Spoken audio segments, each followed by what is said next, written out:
Dr. Norman Vincent Peale, author of A Guide to Confident Living, meets psychiatrist Dr. Richard Hoffman and Pulitzer Prize winner James Michener on The Author Meets the Critics.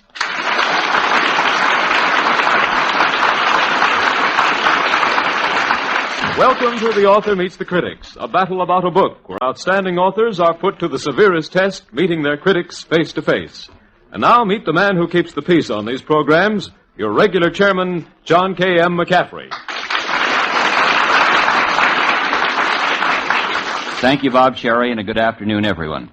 Our book today is A Guide to Confident Living by distinguished clergyman Dr. Norman Vincent Peale. Dr. Peale conducts the Art of Living program every Saturday evening here, which is heard over many of these NBC stations. You'll find Dr. Peale's book high on bestseller lists everywhere, wherever books are read, and the reason for its tremendous popularity seems obvious. It tackles in a straightforward, simple way a universal problem, how to be happy and successful. Dr. Peale examines first the causes of unhappiness and failure, tension, pressure, fear, emotional instability. It's describing me. All of these are the causes of our troubled minds in these troublous times. Now, I think, Dr. Peale, that you have to meet your critics on this presentation you've made, and allow me to introduce a well-known psychiatrist, author, and lecturer. We on The Author Meets the Critics remember him best for his sharp attack on the bestseller Peace of Mind, Dr. Richard H. Hoffman. Dr. Hoffman.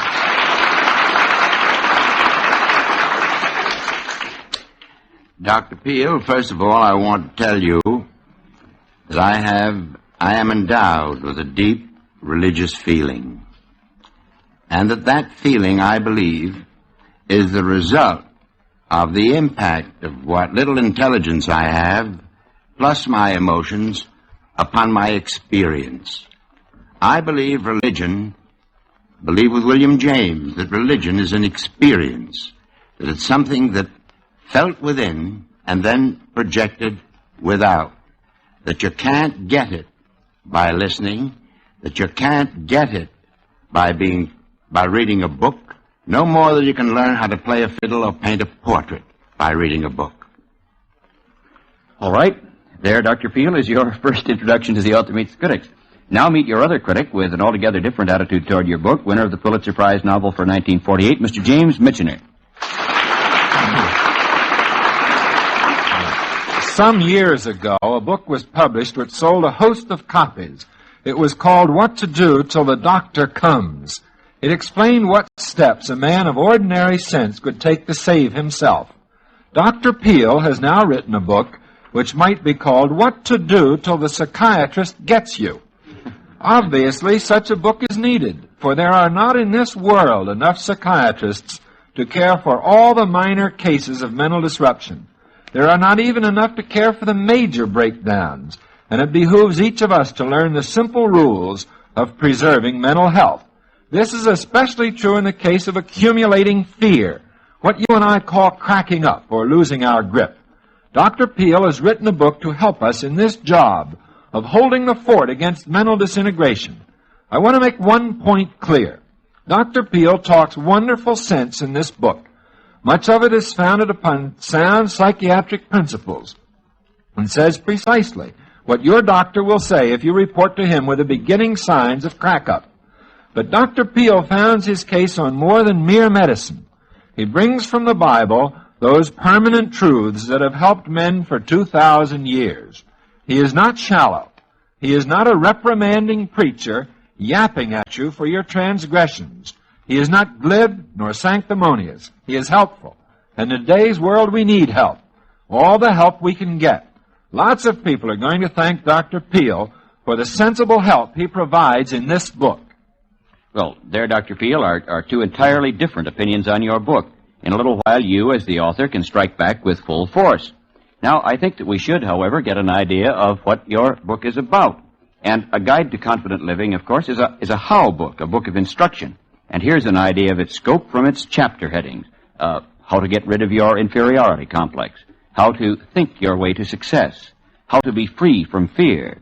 How to attain married happiness. How to meet sorrow. How to avoid getting upset. And, of course, your answers, Dr. Peale, can be stated also in terms of your chapter headings, such as don't keep your troubles to yourself. Prayer, the most powerful form of energy. Forget failures and go ahead. change your thoughts and you change everything. Well, there in brief, I've tried to give through the chapter headings a synopsis of the theme of A Guide to Confident Living. And our author is with us, of course. In a little while, he'll tell us more about his book and answer the criticisms which will come from Dr. Hoffman. But now, Mr. Michener and Dr. Hoffman, you disagree profoundly on this book. One of you thinks it's good, one of you thinks it's bad. What do you think of Mr. Michener's analysis, Dr. Hoffman? I think this. I remember a friend of mine, Edward Emerson Simmons, who was descended from the great Emerson, who said to me at one time that he'd written a sonnet to his soul, and it began as follows: cross-hatched with many a shameful scar. And he said I couldn't go any further. That said it all. Now, it seems to me after reading this book that it says all when the Dr. Peale says, come to my church and be calm and be quiet and let the spiritual influences of the Almighty enter into you, and you will be cured of your malady. For 35 years I have seen man when he was in disgrace with fortune in men's eyes. And if I could do that in 15 minutes of continued prayer, I'd tear up my diploma. The human being is afflicted with so many illnesses, so profound, so obscure, so torturing, that the way to them is not merely through one particular approach. I remember, just a second, I remember a short story of de Maupassant's called Moonlight, where a priest who was told that his niece was having an unholy tryst by the edge of a river went out to see whether it was true. And when he saw the young girl and the young man and the moonlight and the beautiful night and the silver stream, he felt that he had entered into a temple he had no right to enter. And I believe that when the clergy come into the domain of psychiatry, they are entering into a temple which they have no right to enter because they are not equipped with the knowledge that means anatomy, physiology, psychology, pathology, all of which may beset a human being. All life is built on a tripod which has three stanchions: security, loyalty, and love. Break any one of them, and you have a tortured human being. Well, I think Mr. Michener would like to break the one of love right now. Mr. McCaffery, I've heard several critics on this program whom I accused of reading between the lines, but this is the first one I've met accused of not even reading the lines themselves. There is in this book of Dr. Peale's substantial evidence on every side that he is simplifying the basic rules of psychiatry, not relying merely on religion, not relying merely on a bland smile and a warm handshake, but giving you fundamental psychiatric truth about how to get over the rough spots of life. There are no basic rules for psychiatry. A psychiatrist is like a portrait painter. He looks at the person who comes before him. He sees his whole life as his background. Then he sees the individual. And then when he feels like it, he can get something out of him that might prepare him for a better life. There's no rule. Anyone who works by rule in psychiatry is a mathematician. There's no arithmetic to health. There's chemistry. There are four horsemen to the apocalypse.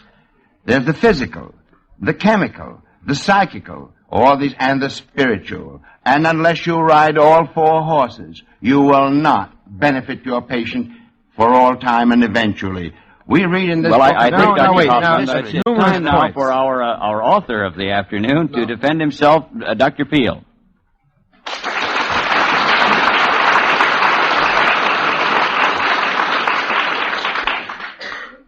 Dr. Hoffman says that if he could go into a church and in 15 minutes of prayer get his life completely changed, he would tear up his diploma.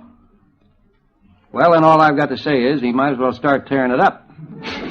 Because I have seen that happen time and time and time again.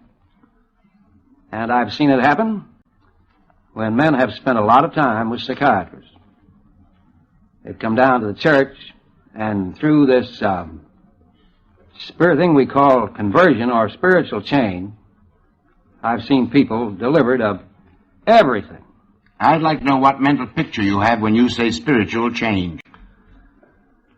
Well, I don't know that I could define that. It's a very difficult thing to define, except that I would say that their whole mental attitude seems to change at once. Now, it may be even deeper than that. I can define it. It's very well defined, Dr. Peale, in the story of the conversion of St. Paul. Those things happen. You speak in the first part of your book about the process of a religion in which I have at times been quite interested, the silence of the Quakers, whereby the inner light is supposed to strike a man.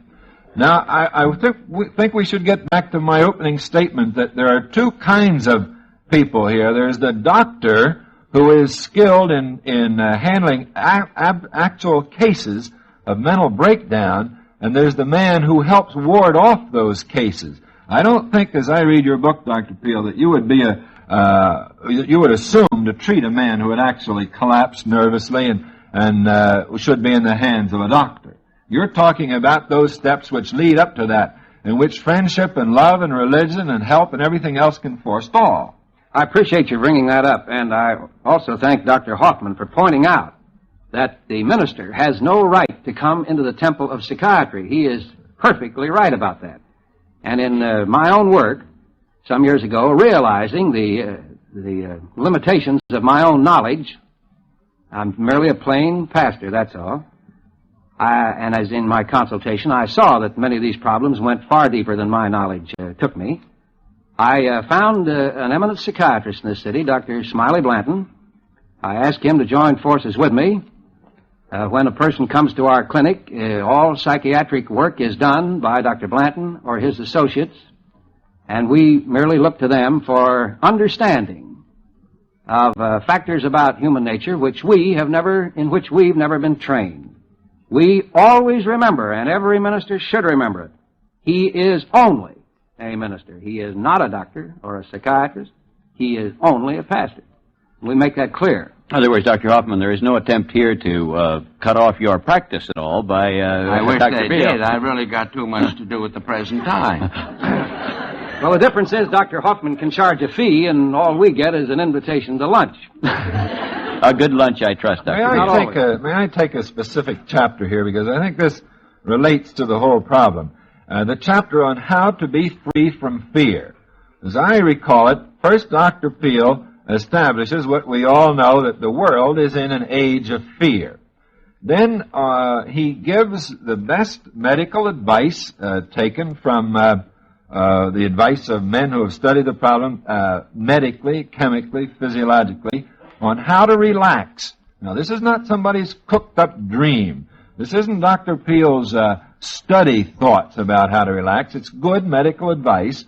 And then, here is the clincher, he quotes biblical passage to show that religion, too, is on this side, for he concludes, "For God hath not given us the spirit of fear, but of power, and of love, and of sound mind." And that seems to me an awfully good approach. State the problem, state what medicine believes about it, and then put your clincher in for those people who cling to religion as their hope with what religion says about it. Dr. Hoffman. One of the most trenchant maladies in life today is fatigue. And fatigue leads to apprehension, and apprehension to distortion. And accompanying this particular change in physiology and psychology, there are chemical changes. Our blood sugar gets low. We then throw out adrenal secretion to go to the liver and to convert the glycogen into blood sugar. And for the time being, we feel better. Unless an individual is studied from those particular standpoints and you don't know why the fear came, how can you treat an effect without knowing the cause? This seems to me almost to be like a pseudo-hypnosis, a suggestion, as Mesmer did with about 70,000 hysterics in Paris until they were worn out, until they were used up, and then they found out that his touching him with a metallic rod didn't work. I'd like to know some of the failures that the doctor had. All he mentions are successes. I've had failures, lots of them. I'm going to send him some of mine. Dr. Peale? Well, we'd be very glad to have them. I imagine we could do something about them. I think the criticism is valid. If I had to write the book over again, I might refer a little more adequately to the failures. We do have failures. I talked to a psychiatrist in Rochester the other night at a meeting of Alcoholics Anonymous, and I asked him what his percentage of successes were in connection with alcoholism, and I think he said 14%. I think we can strike a higher percent than that, but I think together, psychiatry and religion can strike an even higher percent. Well, alcoholism is the symptom of a disease, not the disease itself. Well, but I suppose that Dr. Peale's statement was a rather simple one, like you might talk of other symptoms of other diseases, and if you say treating them, you weren't talking about treating the causes. But, Dr. Peale, what were you trying to do, since Dr. Hoffman doesn't seem to agree with what he thinks you were trying to do in the book? What were you trying to do in writing this Guide to Confident Living? Well, I was trying to show that religion is maybe misunderstood. A lot of people think of it as a theology. There's a considerable amount of evidence that has never been understood, isn't there, Dr. Peale? And a lot of things about it I don't understand, which is a terrible admission. But usually we think of it as a theology or as a philosophy. I think that there's a good ground for thinking of it as a science. In other words, that it's based on law. Laws about human nature. Laws of the Spirit. I think that the New Testament, and the Old Testament too, are filled with techniques, formulas, which will work when they're worked. And I'm led to that conclusion because these principles that are laid down in this book, and they're certainly written very simply, have been worked successfully by so many people that I know that they're effective. Why they work, I'm sure I haven't the slightest idea. I know the techniques that are taught by the New Testament, but I don't know how an alcoholic who has been licked and defeated and fired from his job and dirty and with no power whatsoever, I don't know how he can come into a church and suddenly get hold of something that completely releases him. Well, I've seen it happen. One of the things that bothered me in reading your book, Dr. Peale, was the constant emphasis on the book on success. I can think of a chapter on power and efficiency. And I worry a little bit about words like power and efficiency in our day because we have seen so conspicuously abuses, particularly of power. And throughout your entire book, there is no criticism of any of the standards of success which we might have today, but a considerable emphasis on the fact that this might help you to attain success. In other words, it seemed to me that your book might produce a highly successful corporation executive. I am not so sure that would always produce a good Christian. Many corporation executives are very good Christians, and some are not. I don't think that the two are necessarily synonymous. What about your attitude throughout the entire book on success? May I comment on that, Mr. McCaffery? In a world in which 9/10 of the influences one meets are destructive influences, I don't think that a man like Dr. Peale, who is writing a book to counteract that, has to go in and define his terms. I think that anything he can do to help any of us is a positive asset. I, too, was troubled by the problem you raise, and I concluded that here is one man representing an established religion, a church, probably like most churches without too many funds, representing 1/10 of society. He is constructive. And there is very little in society these days that the average man runs into that is constructive in that force. Therefore, if he can help the man do whatever the man wants to do, it's an asset. If he can help the man to hold his mind together, if he can help the man keep his nerves from flying apart, if he can help the man to keep married to his wife, if he can help the man make a success in living, those things are such a contribution that I think you've got to accept it on that basis. Then I think that Dr. Peale has another area of his mind entirely in which he deals with what should be the aims of success and what should be the aims of a good life. He has not described them in this book, but I don't think that is what this book is about. I think this book is about a grain of help in the midst of a ton of defeat. Dr. Peale? Thank you, Mr. Michener. That's expressed far better than I can do it. I perhaps have the old traditional American idea that it's a good thing for anybody to make as much of themselves as they possibly can. We all agree here at this table, I'm sure, Dr. Peale. And I've never felt that making money necessarily was an evil thing,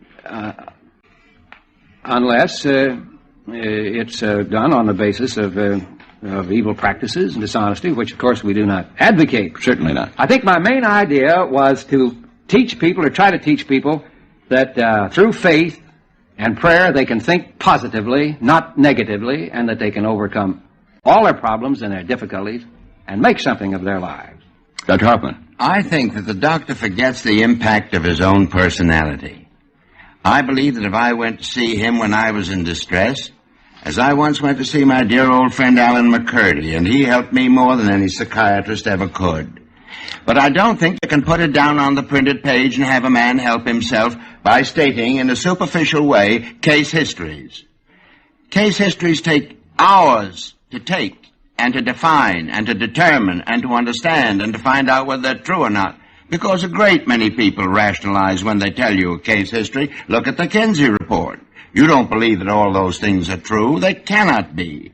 So I say that I will go to the church and I will meet the doctor personally when I am in distress. But I can't do it by reading the book. I cannot get solace from reading the book. I tried to, just as I got no solace from peace of mind. I want no peace of mind. I want restlessness of mind leading to peace, a dynamic force. And I don't think that by merely shutting the window that lets in the draft, that you stop the storm outside. No, Mr. McCaffery, you're making it too simple, Dr. Hoffman. Here you live in a complex world in which 1,000 influences impinge on you every day. There's the sound of the subway. There's the sound of birds in the morning waking up when you want to sleep. There's the problem of paying your bills. There's the problem of are you going to get fired. There's the problem of war, the atomic bomb, what you're going to do next year. And out of that, it seems to me that anything which helps you attain security and friendliness and love and relaxation is a good thing. You mean by 15 minutes of silence? I certainly do mean by 15 minutes of silence. Just as they did in the old Hindu religion, sit back there and meditate and believe they were nirvana. Isn't this, gentlemen, the whole argument of ends and means? After all, no one here at this table would deny, for instance, that reading the Sermon on the Mount or hearing the Sermon on the Mount, which probably took considerably less than 15 minutes to deliver, had a profound effect upon people's psychological attitudes as well as their spiritual life. My question is this the book which would do that? The Sermon on the Mount is really my whole philosophy. Well, evidently reading something influenced you then, Dr. Hoffman. Why, not only reading it, but living it. That is the point. Not living, believing in God, but living so God believes in you. Dr. Peale? I think Dr. Hoffman and I are having a terrible time to disagree with each other here. If I were in difficulty, I certainly would go to him. And I would read anything that he had written, as I have, indeed, and gotten ideas from it and new slants. I think if we were to follow his suggestion there, nobody'd ever read anything. Why have books? Well, read the poets. They sense the truth before the scientist proves it. Well, I think you might compare this with a good many people in your tradition, Dr. Peale. And for me, perhaps they said it a little more strongly. I can think, for instance, of George Herbert and John Donne, who were two magnificent Protestant divines. You can think of Donne's poem, Ending Death Thou Shalt Die, or you could even think of Johann Sebastian Bach, that when he chose to write music, he would write it to Martin Luther's great words, "A mighty fortress is our God." I am not sure that the prayers reproduced here by some of these people that you tell us have found these minutes of silence very effective, stand up very well in terms of people who had a tremendous religious inspiration. Now wait. This book is not setting out. Let's get the limit of the book. The book is not setting out to be a new Marcus Aurelius. The book is not setting out to be the foundation of a new religion. The book is telling the story of one minister in one big city, in one church, showing what he could do to help a handful of people out of the whole mass of people thrown into this city. And what one man can do is terribly important, because somebody here a minute ago said, if I were in need of help, we're all in need of help. The whole darn society is in need of help. If the psychiatrist can help, fine. If the minister can help, fine. If the writer can help, fine. If the businessman can, fine. But don't limit the book by saying, this isn't a pattern for a perfect world. This book is not the end of psychiatry. Certainly it's not the end of psychiatry. It's one man's story of what he did to help other people, and that seems to me of tremendous importance. I would in one sentence like to say this, that I believe that the book shows that the toe of the psychiatrist is so near to the heel of the clergyman that he steps on his bunion, or as Shakespeare said, galls his kibe. May I say this? Yes, Dr. Peale. I've been in this town of New York City for 16 years. I've lived here through a depression and a war. And I've seen people licked. I've seen them filled with tension and fear and worry and anxiety. I used to preach poetical, theological, and philosophical sermons, and I saw them still defeated. So I said to myself, there must be some way that you can help these people, and I wanted with all my heart to help them. I didn't know enough to help them entirely. Therefore, I brought a psychiatrist into my church, and we worked together, and we established certain simple principles, as Mr. Michener has said, and they work. And that's really all that matters to me. I wasn't trying to be a William James or a St. Bernard or anybody. I want to make one elaboration of that point. Dr. Peale says they established certain principles. I want to repeat that those principles are the principles both of good sound medical practice, enough sleep, relaxation, how to relax your muscles at the end of the day, plus the principles found in the New Testament. That seems to me an awfully good combination. I just want to say that I once wrote a book, and I was referred to as making money. The book made no money. I made my money writing prescriptions. I do much better on those, and they needn't be legible. It seems here intelligible. once again, we get back to ends and means. Are you prepared to say, Mr. Michener, that you say anything which helps is good?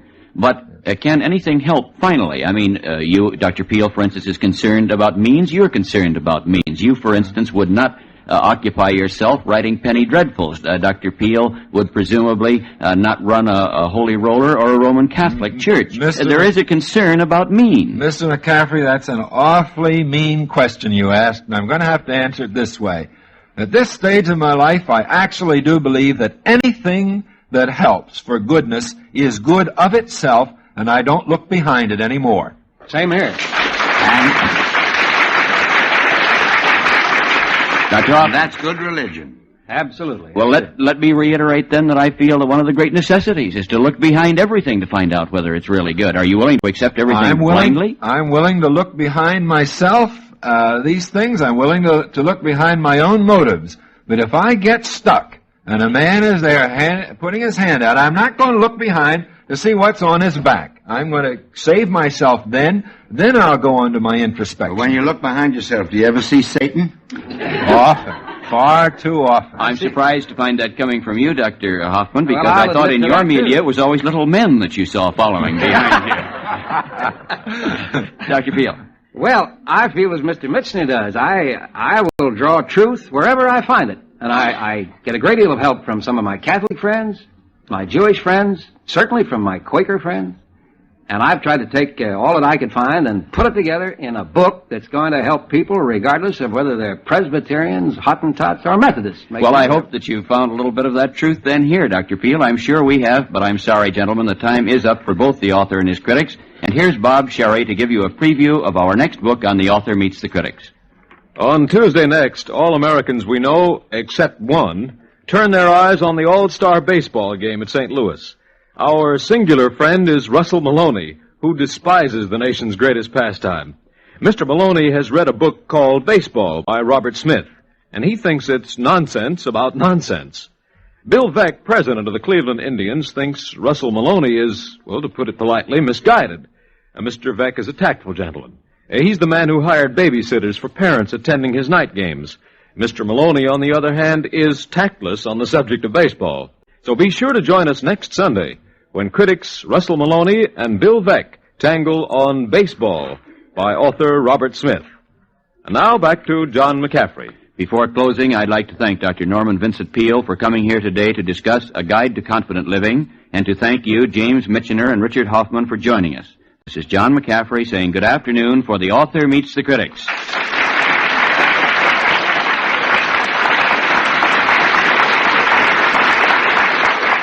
The Author Meets the Critics is produced by Martin Stone, directed by Arthur Austin. This program came to you from Radio City, New York. This is Bob Cherry speaking. This is NBC, the National Broadcasting Company.